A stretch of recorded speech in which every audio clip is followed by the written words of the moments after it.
Hello friends, I am Mukesh Kumar. Welcome back to this channel. तो friends, आज हम discuss करने वाले हैं कि व्हाट इज इकोनॉमिक्स। इकोनॉमिक्स किसे कहते हैं, अर्थशास्त्र का अर्थ क्या होता है, अर्थशास्त्र के जनक कौन है, इन सब बातों पे आज हम डिस्कस करने वाले हैं। तो फ्रेंड्स, मेरे साथ बने रहिए, वीडियो को अंत तक देखना है, तभी आपके ये कंसेप्ट क्लियर हो पाएगा। तो फ्रेंड्स, वीडियो स्टार्ट करते हैं। सबसे पहले हम इसके अर्थ को समझने का प्रयास करते हैं। जो अर्थशास्त्र है ये दो शब्द से मिलकर बना होता है। एक तो होता है हमारा अर्थ प्लस शास्त्र, ये दो शब्द से मिलकर बना है। अर्थ का मतलब है यहाँ पे धन, और शास्त्र का मतलब है क्रमबद्ध अध्ययन करना। तो इन दोनों शब्द से मिलाकर हम एक परिभाषा बना सकते हैं छोटी सी, कि धन का अध्ययन करना। यानी सामान्य अर्थ में हम बोल सकते हैं कि धन का अध्ययन करना क्या है, अर्थशास्त्र। यानी कहीं ना कहीं धन यानी पैसे से संबंधित हमारा क्या है, अर्थशास्त्र है। अब आपके माइंड में बात आ रही होगी कि धन का अध्ययन कैसे किया जाता है। क्या 1 लाख रुपए, 5 लाख, 10 लाख, 1 करोड़, इनको गिनना है क्या इनका कैलकुलेशन करना है, हमारी इकोनॉमिक्स कहलाती है? नहीं फ्रेंड्स, ऐसा नहीं है। धन का मीन्स है कि धन से संबंधित क्रियाओं का अध्ययन करना। धन से संबंधित क्रियाएं यानी कि कार्य, तो हम लिख सकते हैं धन से संबंधित क्रियाओं का अध्ययन।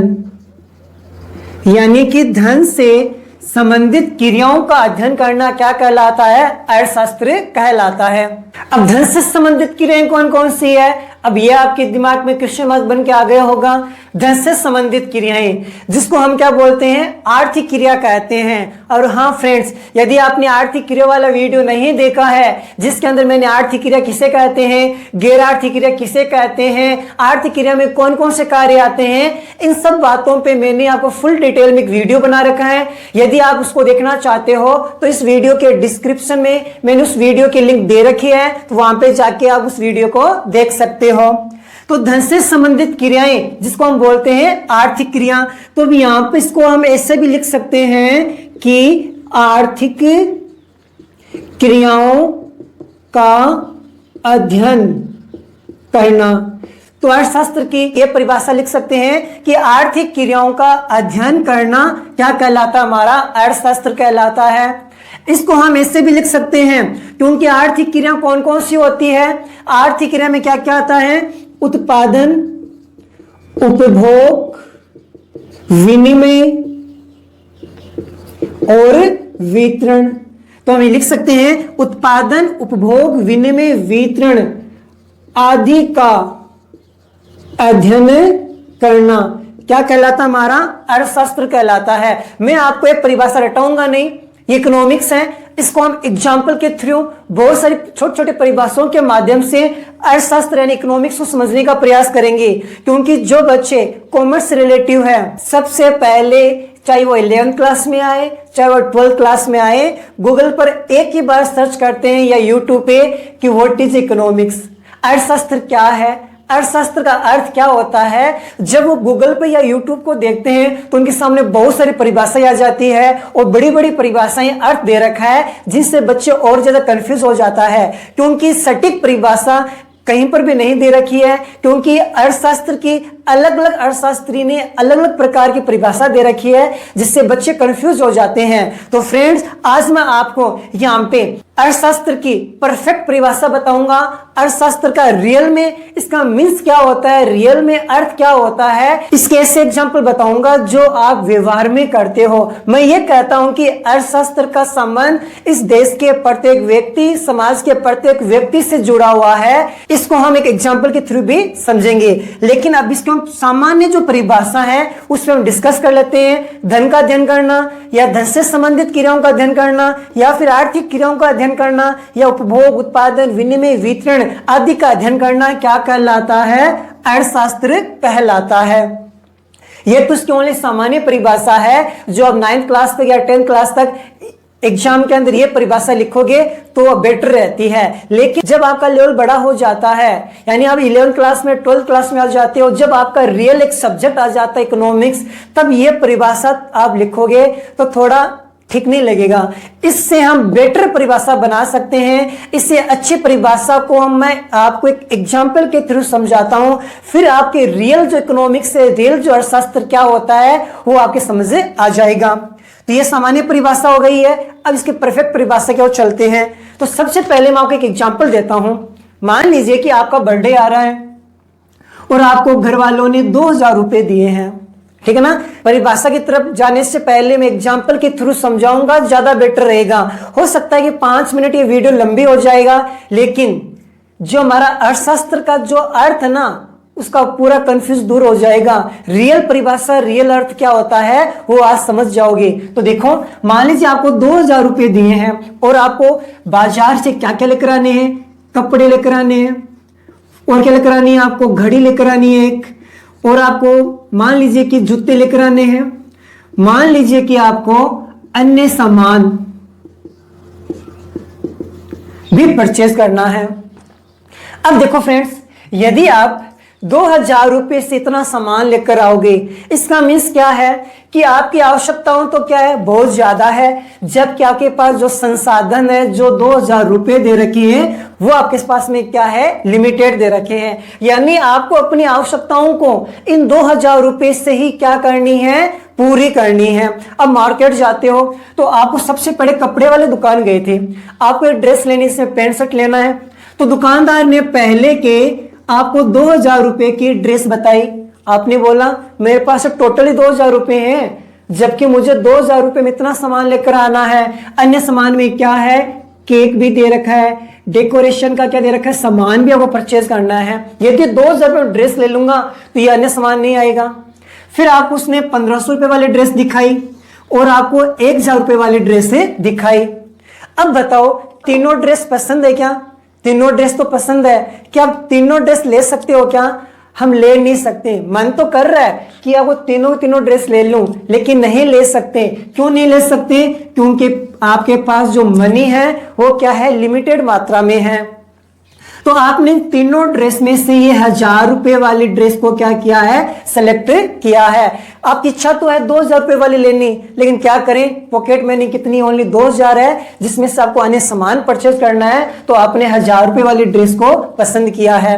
फिर आप गए थे घड़ी वाली शॉप के अंदर, घड़ी 500 वाली दिखाई, घड़ी 1000 रुपए वाली दिखाई, घड़ी 2000 रुपए वाली भी दिखाई आपको, और घड़ी आपको 300 रुपए वाली भी दिखाई है। क्या आपको ये 2000 वाली घड़ी लेनी नहीं है क्या? लेनी तो है, लेकिन क्या करें, इस 2000 रुपए में से 1000 रुपए यहाँ पे खर्च कर दिए, अब हमारे पास 1000 रुपए बचे हैं। आप ये सारा सामान परचेज करना, इसलिए आपने 300 रुपए वाली घड़ी पसंद की है। कितने हो गए, 1300। फिर जूते वाली दुकान गए, वहां पे आपको 1000 रुपए वाले जूते दिखाए, 2000 रुपए वाले भी दिखाए, और आपको 500 वाले भी दिखाए। आपने क्या किया, 500 रुपए वाला जूते पसंद कर लिए। अब आपके पास बचे 200 रुपए। 200 रुपए में आपको केक भी लेना है, 200 रुपए में आपको बेल्ट भी लेना है। अब ज्यादा अनिवार्य क्या है, बर्थडे है तो केक अनिवार्य है। तो आपने क्या किया, 200 रुपए का क्या ले लिया, केक ले लिया, और आपके 2000 रुपए पूरे फिनिश हो गए। और आपकी आवश्यकताएं पूरी नहीं हुई, क्योंकि बेल्ट भी लेना है, डेकोरेशन का सामान भी लेना था, और अन्य सामान भी लेने हैं, और आपको महंगी वाली वस्तु न लेकर जो कम पैसे वाली वस्तु हमने परचेज की है। ऐसा क्यों होता है, इसका अध्ययन करना हमारा क्या है, अर्थशास्त्र। अब आप सोच रहे होंगे सामान से क्या लेना देना इकोनॉमिक्स का। तो फ्रेंड्स, सामान से ही हमारे इकोनॉमिक्स का लेना देना है। कैसे? आपकी जो आवश्यकताएं क्या है, अनलिमिटेड, जबकि आपके पास जो संसाधन क्या है, लिमिटेड। और हमें क्या करना पड़ा, लिमिटेड संसाधन से ही अपनी असीमित या अनलिमिटेड वांट्स को पूरा करना पड़ता है। इसका अध्ययन करना ही हमारा क्या कहलाता है, अर्थशास्त्र कहलाता है। यदि हमारे पास अनलिमिटेड वांट्स है, अनलिमिटेड संसाधन आ जाए तो इकोनॉमिक्स की आवश्यकता ही नहीं पड़ी है। इकोनॉमिक्स का जन्म भी इसी वजह से हुआ है कि मनुष्य की जो आवश्यकताएं हैं वो असीमित है, जबकि साधन सीमित है। सीमित संसाधन से अपनी असीमित आवश्यकताओं को किस प्रकार पूरा किया जाए, इसका अध्ययन करना ही अर्थशास्त्र कहलाता है।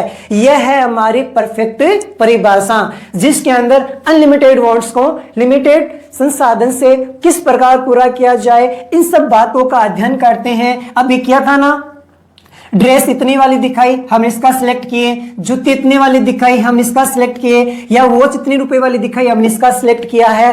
तो हमने जो लिमिटेड 2000 रुपए थे, अनलिमिटेड जो हमारी वॉन्ट्स थी, इनमें से हमने सिलेक्ट किया है कि कौन कौन सी हम 2000 रुपए में से अपनी आवश्यकताएं पूरी कर सकते हैं। इसका जो अध्ययन करना ही रियल इकोनॉमिक्स या अर्थशास्त्र कहलाता है। आई होप आपको जो अर्थशास्त्र है, जो रियल इकोनॉमिक्स है, उसका अर्थ आपको समझ आया है। अब हम चलते हैं, यदि एग्जाम के अंदर इसकी परिभाषा आ जाए, इसका अर्थ आ जाए, तो हमें किस प्रकार हमें परफेक्ट परिभाषा के रूप में लिखना है वो देखते हैं। हालांकि ये तो क्या हमारा सामान्य अर्थ है, अगर ये परिभाषा लिखोगे तो भी गलत नहीं है, क्योंकि यह जो अर्थशास्त्र की परिभाषा है, लेकिन जो वर्तमान का जो क्षेत्र है वो ज्यादा विस्तृत हो गया है। एक संकुचित क्षेत्र के अंदर ये परिभाषा, यानी 10th लेवल तक हम परिभाषा लिख सकते हैं, जबकि जब हम 11th क्लास में आ जाते हैं, हमारे मेन सब्जेक्ट बन जाता है, तब हमें थोड़ा सा इससे ज्यादा बेटर हम परिभाषा लिख सकते हैं, तो हमारे नंबर कटने की संभावना बिल्कुल नहीं होती है। तो देखो एग्जाम के अंदर हमें परिभाषा कैसी लिखनी है। अर्थशास्त्र का अर्थ, अर्थशास्त्र ऐसा सामाजिक विज्ञान है।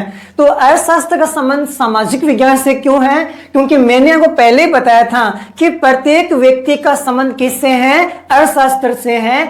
इसलिए एक सामाजिक विज्ञान के रूप में माना जाता है, जिसमें यह अध्ययन किया जाता है कि मनुष्य की असीमित आवश्यकताओं व इच्छाओं को, मैंने अभी यह भी कहा था कि मनुष्य की जो इच्छाएं होती हैं, आवश्यकताएं होती हैं, वो क्या होती हैं? अनलिमिटेड, यानी कि असीमित होती है, जबकि संसाधन क्या होते हैं? सीमित। तो इच्छाओं को सीमित संसाधनों से किस प्रकार पूरा किया जाए जिससे अधिकतम संतुष्टि मिल सके, यही हमारा क्या कहलाता है? अर्थशास्त्र, यानी कि इकोनॉमिक्स कहलाता है। इसके अंदर यह अध्ययन किया जाता है कि मनुष्य की असीमित आवश्यकताओं को सीमित संसाधनों से किस प्रकार पूरा किया जाए ताकि मनुष्य की आवश्यकताएं पूरी हो जाए, उसको अधिकतम संतुष्टि मिल सके, जो संसाधन है लिमिटेड मात्रा में, उनका वेस्टेज भी न हो। इन सब का अध्ययन करना ही क्या कहलाता है? हमारा अर्थशास्त्र, यानी कि इकोनॉमिक्स कहलाता है। यह हमारी रियल परिभाषा है। एग्जाम के अंदर यदि अर्थशास्त्र का अर्थ आए, हमें ये वाली परिभाषा लिखनी है तो ज्यादा बेटर रहेगी। हालांकि वो भी लिख सकते हो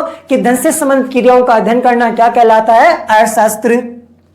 अब इसमें एक इंपॉर्टेंट बात यह भी है कि अर्थशास्त्र के जनक कौन है, अर्थशास्त्र उत्पत्ति कहां से हुई है। तो देखो फ्रेंड्स, उत्पत्ति देखें तो बहुत ही ज्यादा पुराना अर्थशास्त्र है, जिसके लेखक माने जाते हैं कौटिल्य को, यानी आचार्य चाणक्य या फिर विष्णुगुप्त कह सकते हैं। तीनों के तीनों एक ही नाम है, या इसको हम कौटिल्य कह दो, या इनको चाणक्य कह दो, या फिर विष्णुगुप्त कह दो। यानी कि जो प्राचीन इकोनॉमिक्स है, प्राचीन अर्थशास्त्र है, तो इसके जनक कौन है? कौटिल्य को माना जाता है। यह हमारा जो प्राचीन अर्थशास्त्र है, यह संस्कृत भाषा में लिखा हुआ एक ग्रंथ है, जिसके अंदर राजनीति, समाजशास्त्र, दंड नीति, सामाजिक नीति, इन सब के बारे में उल्लेख किया गया है। साथ में यह भी बताया गया है कि एक राजा को अपने प्रजा का पालन किस प्रकार करना है, अपने सैनिकों का किस प्रकार संचालन करना है, अपनी राज व्यवस्था किस प्रकार चलानी है, इन सब बातों का उल्लेख किया गया है। और ये सभी किस में लिखी हुई है? संस्कृत भाषा में लिखी हुई है। लेकिन अब हम ये देखते हैं कि जो हमारा आज का जो इकोनॉमिक्स है, अर्थशास्त्र है, इनके जनक कौन है। तो देखो, आधुनिक अर्थशास्त्र के जनक प्रोफेसर एडम स्मिथ को माना जाता है। प्रोफेसर एडम स्मिथ हमारे इकोनॉमिक्स के जनक माने जाते हैं। इनको जनक क्यों माना गया है वो देखो, इन्होंने 1776 में एक पुस्तक लिखी थी। उस पुस्तक का नाम है the wealth of a nation. Wealth of a nation यानी धन से संबंधित एक पुस्तक लिखी थी। उस पुस्तक के आधार पर ही इनको अर्थशास्त्र का जनक माना जाता है और इनको फादर्स ऑफ इकोनॉमिक्स की संज्ञा दी जाती है। यानी अर्थशास्त्र के पिता की संज्ञा किन्हें दी जाती है? प्रोफेसर एडम स्मिथ को अर्थशास्त्र के पिता जनक माना जाता है। और यह हमारा कंप्लीट हो जाता है कि अर्थशास्त्र की परिभाषा क्या है, अर्थशास्त्र का अर्थ क्या है और अर्थशास्त्र के जनक कौन है और प्राचीन जनक कौन है। इन सब बातों पे हमने अच्छे से डिस्कस किया है। आई होप आपको वीडियो पसंद आया है। तो फ्रेंड्स, यदि वीडियो पसंद आए तो वीडियो को लाइक करना है, अधिक से अधिक शेयर करना है और चैनल को सब्सक्राइब करना है। तो आप बने रहिए मेरे साथ। आने वाले वीडियो के अंदर मैं ऐसे ही अच्छे अच्छे टॉपिक लेकर आऊंगा जिससे आपको हेल्प मिलेगी। तो फ्रेंड्स, मिलते हैं अगली वीडियो के अंदर। Thank you.